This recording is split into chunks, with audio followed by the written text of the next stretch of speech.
Ndinokwazai mose muzita raShe wedu Jesu Kristu. Ndinoitwa Evangelist Jongwe from the Last Reformation in Zimbabwe. Zvikuendera mberi nenyaya yedu ye religion versus relationship.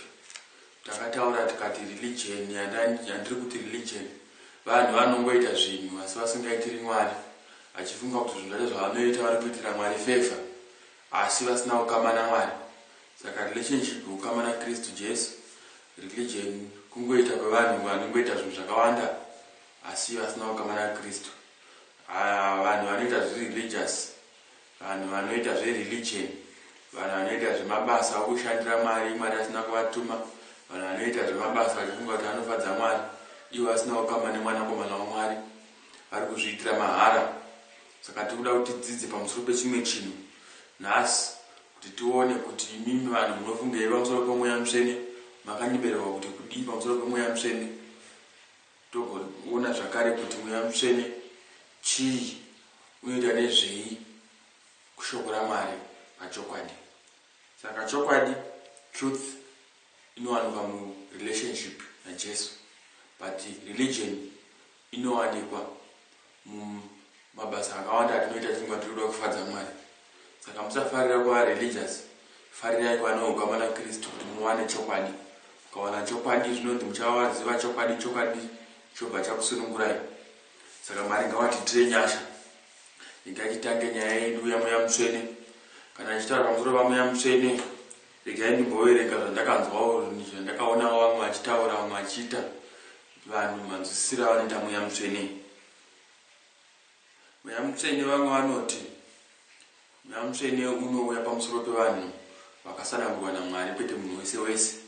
Kune maprofita nevamwe vakawanda vane zvigaro vanenge vachinzi ava ndivane mweya mutsvene, vamwe vese vanenge vachinzi havana. Ndozvo munoita kumachechi kwenyu zvimwe zvacho. Zvakare tinoona kuti vamwe vanoti mweya mutsvene unozviratidza pane dzimwe nguva. Mweya mutsvene haugari pamunhu nguva dzose, dzimwe nguva unoenda, dzimwe nguva unodzoka. Mweya mutsvene comes and go. Mafungire vanhiwayo. Regai tiende zvakare vanhu vanotaura mweya mutsvene vachitarisa muOld Testament mashandiro aiita maprofita akare aishandiswa namweya mutsvene, vari kuzvifananidza izvozvo kuti ndizvo zvinofanira kuitwa zuva ranhasi. Asi shoko raMwari richatiudza kuti zvinofanira kunge zvichifamba sei.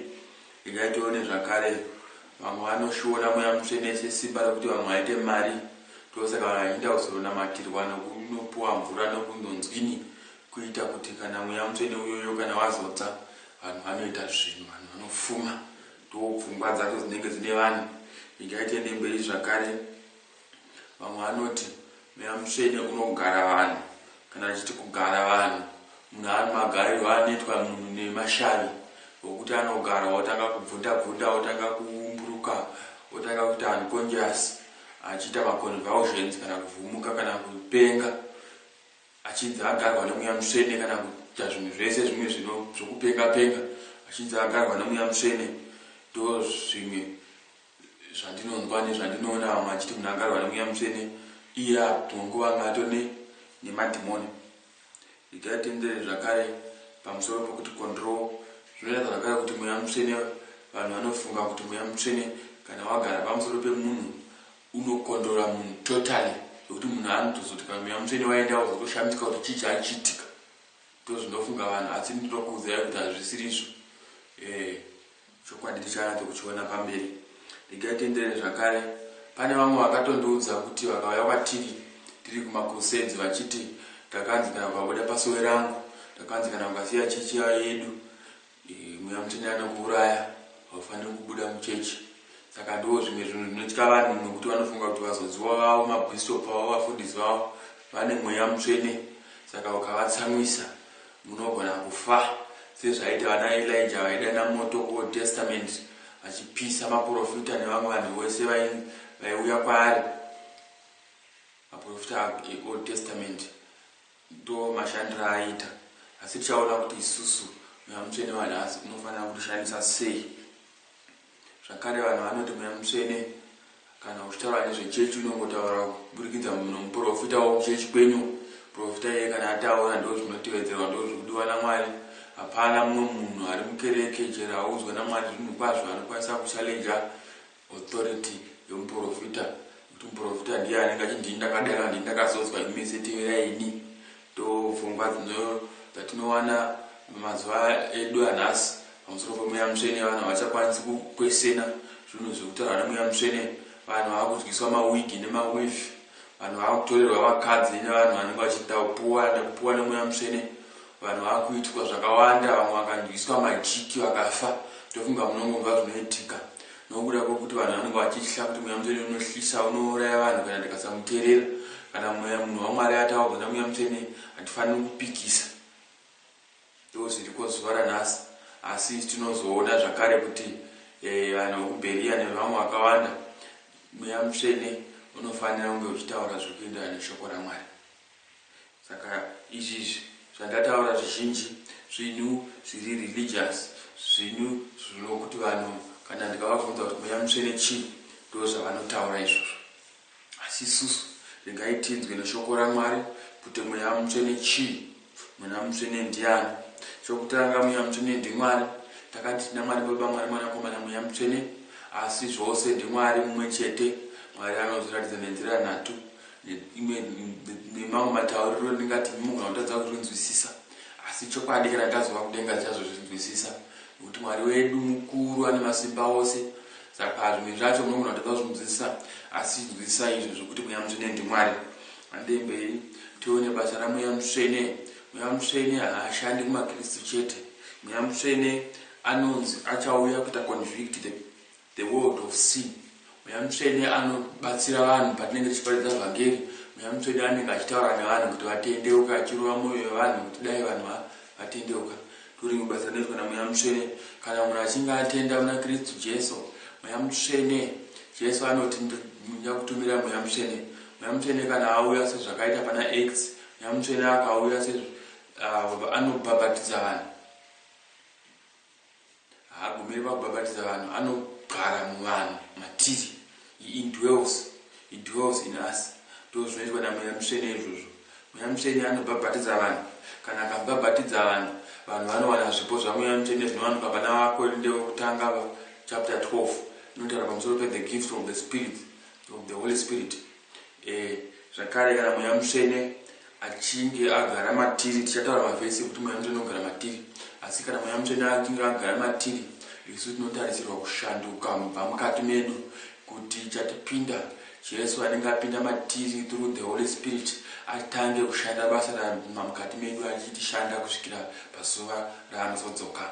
Saka mweya mutsvene kana ukagara matiri unotishandura, tobudisa zvibereko zvamweya mutsvene zvinowanikwa pana vaGalatia 5:22.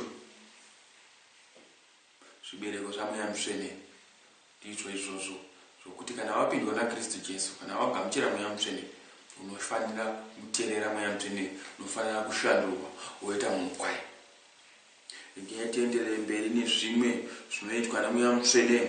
Mweya mutsvene unotisimbisa, ndo chisimbiso chatinopuwa pamwoyo pedu.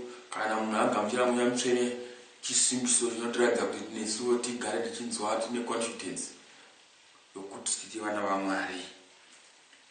Ende mweya mutsvene ndo simba raMwari ratinenge tiinaro nguva dzose. Nokuti kunonzi mirira mweya mutsvene mungogamuchira simba. Tinoanoparidza seiko kana tisina mweya mutsvene? Hazviite.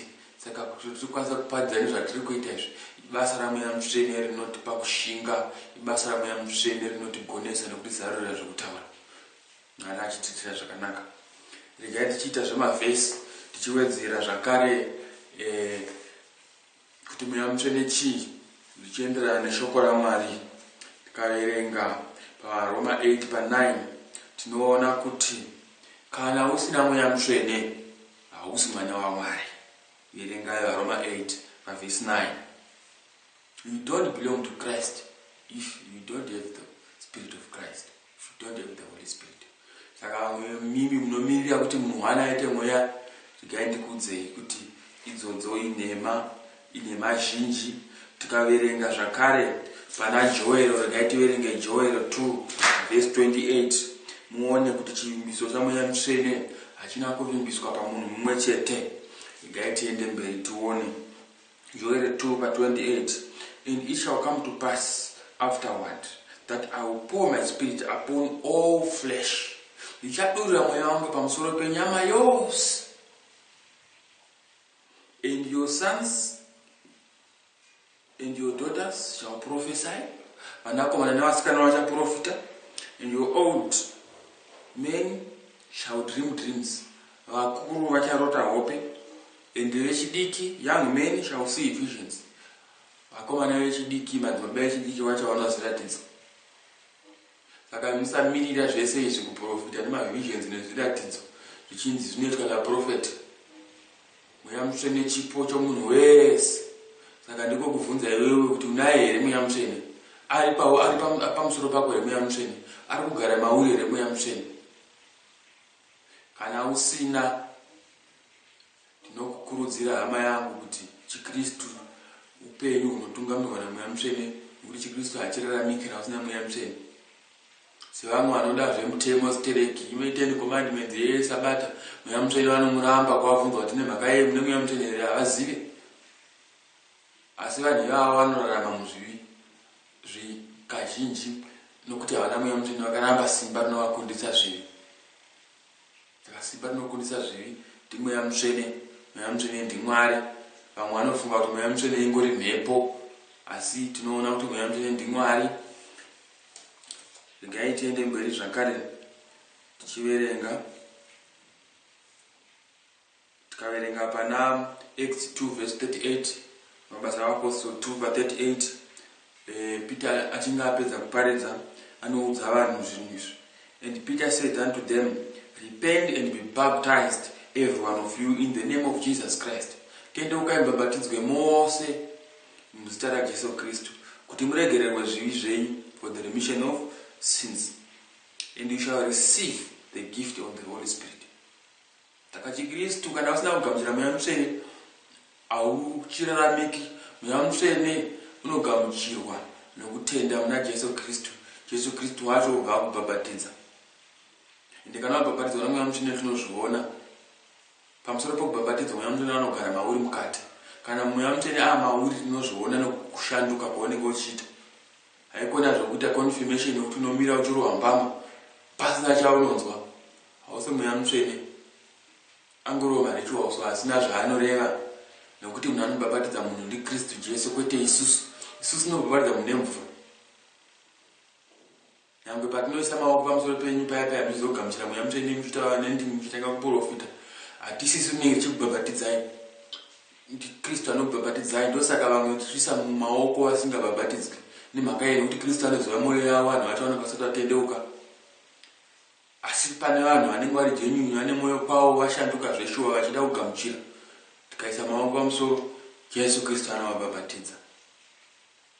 Handei mberi neshoko raMwari tione.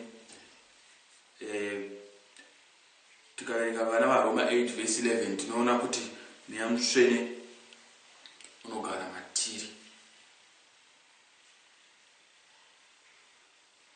Handei mberi zvakare tikaverenga mweya mutsvene pana vanhu vaKorinde 12.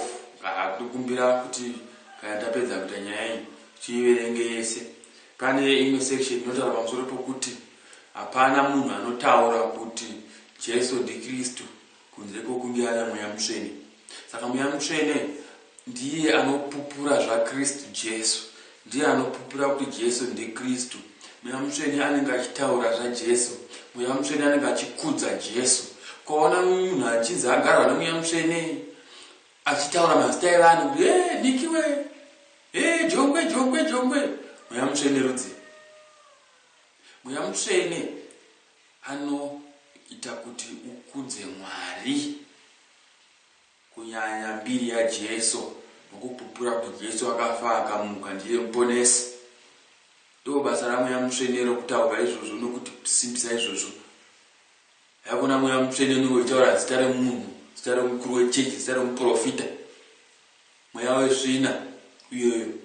Mwari ngavatiitire zvakanaka. Ndati munoverenga, ini ndatuma kutaura chokwadi. Shoko raMwari ibanga rinocheka, asi vanozviita vatozvinzwa. Mwari kana muchida kuita zvedenga zveshuwa musingaiti zvokutora mari dzevanhu tendeukai mutsvaga chiso chaMwari mugamuchira mweya mutsvene weshuwa. Handei mberi, tikaenda mberi zvakare ngativerenge John 14 verse 16 to 17. Unoti ndi Jesu akuenda anoti, and I will pray to the Father and he shall give you another comforter. Chanamata kuna Baba kuti vakupei mumwe munyaradzi uyu achagara nemi komusi isingaperi. Ndi mweya mutsvene, mweya wechokwadi, hausi mweya wenhema. Uri kunzi verse 17, even the spirit of truth, John 14:17, even the spirit of truth whom the world cannot receive. Saka munhu ari munyika haakwanisi kubhabhatidzwa nemweya mutsvene. Munhu ari munyika haakwanisi kugamuchira kunze kunge akanga atotenda muna Jesu ndokuti agamuchira. Saka kunonzi whom the world cannot receive. Saka mweya mutsvene ndewe maKristu, nyangwe zvazvo uchitraya kukonvinza vanhu vari munyika kuti vatendeuke, but haukwanisi kushandisa munhu ari muzvivi. Unotomirira kuti atanga atendeuka uzomushandisa mweya mutsvene. Saka vaya vanongomuka vari hun'anga utoti ndakutoprofita kushopera nezvimwe zvamunenge muchiita zviya hun'anga, mweya mutsvene rudzii wokuti unenge uchingohura uchiprofita. Mweya mutsvene wandinoziva inini unoti kana uchinge waita chivi unokuudza kuti wakanganisa. Iwewe wega ndiwe unozoita kunonzi grieve the Holy Spirit kana uchitadza kuteerera zvekudiwa nemweya mutsvene, asi anobva achikuudza kuti zvauri kuita zvakashata. Saka zveshuwa kana muri maKristu munorambirei muchiita mbavha, muchiita corruption, muchiba, muchiita makuhwa. Mweya mutsvene haakuudze here kuti zvakashata mumwoyo menyu. Saka kana muna mweya mutsvene zveshuwa anokuudzai kuti hazvina kunaka, mufanira kuteerera zvirikutaurwa namweya mutsvene. Mwari vachitiitira zvakanaka. Tikaverenga pana Efeso 4 verse 30 tinoona kuti mweya mutsvene unogona kuita grief kana kumuchemedza nokuti unenge uchitry kukuudza kuti hazvina kunaka, asi unenge uchiresista, uchiramba kuudzwa namweya mutsvene. Saka dzimwe nguva tine imwe verse ndati Ephesians 4 verse 30. Koita imwe zvakare Thessalonica 5 verse 19 inoti, quench not, musadzima mweya mutsvene ari mamuri. Mweya mutsvene une simba rinoita kunge moto. Saka simba iroro mukadzima, unoramba uri munhu anonyembedzwa kuti muKristu asi watova muzvivi, usingachatsiurike namweya mutsvene. Saka mweya mutsvene unofanira kuramba uri mumwoyo medu, uri matiri, uchipfuta.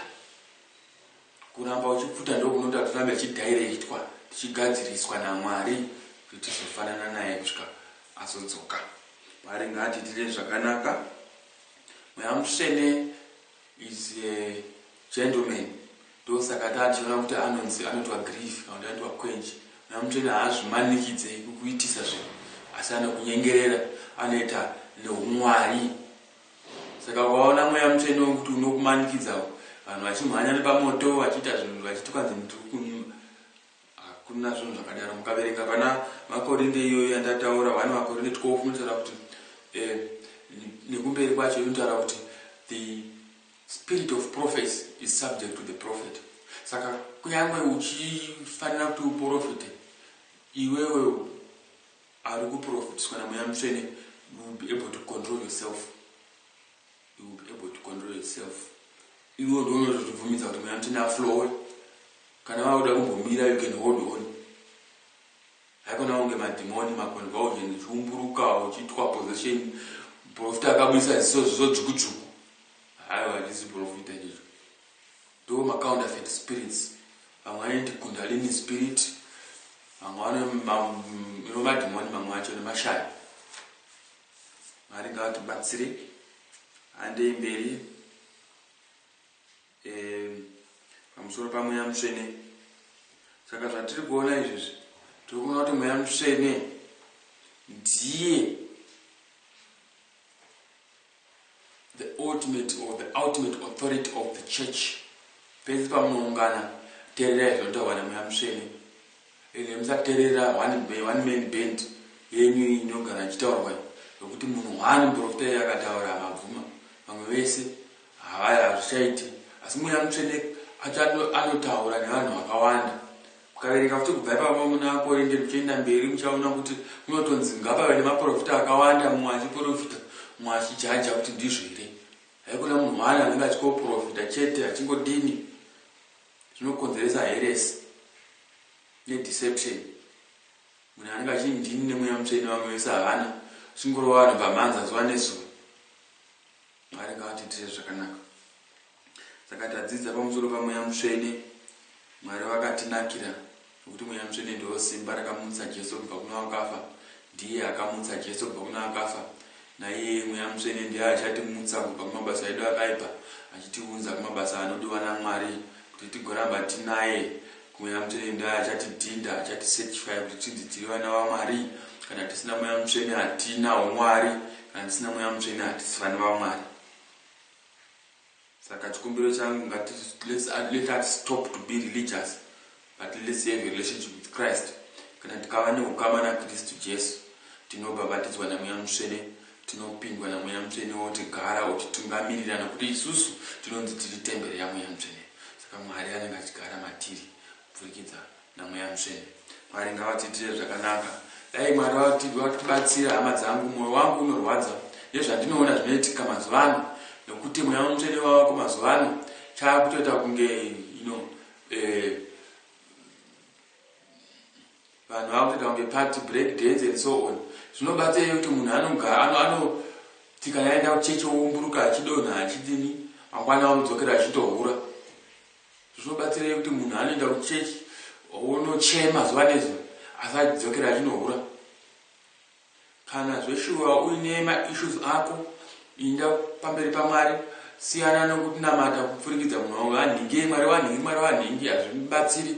Iti Mwari wangu muzita raJesu Kristu ndibatsirei, ndibhabhatidzei naMweya Mutsvene ndigone kufamba nzira yenyu. Kana ukadaro, Mweya Mutsvene achauya kubhabhatidza. Unotozvinzwa wega kuti wabhabhatidzwa. Kazhinji vanobhabhatidzwa vanotaura nendimi nezvimwe zvakawanda, vabhabhatidzwa zvinoonekwa, asi iwewe unochazvinzwa. Mwari vatibatsire, Mwari vatiitire zvakanaka. Ndokutendai pamusoro paMweya Mutsvene, tiri kusangana pachidzidzo chinotevera. Mwari vatiitire zvakanaka.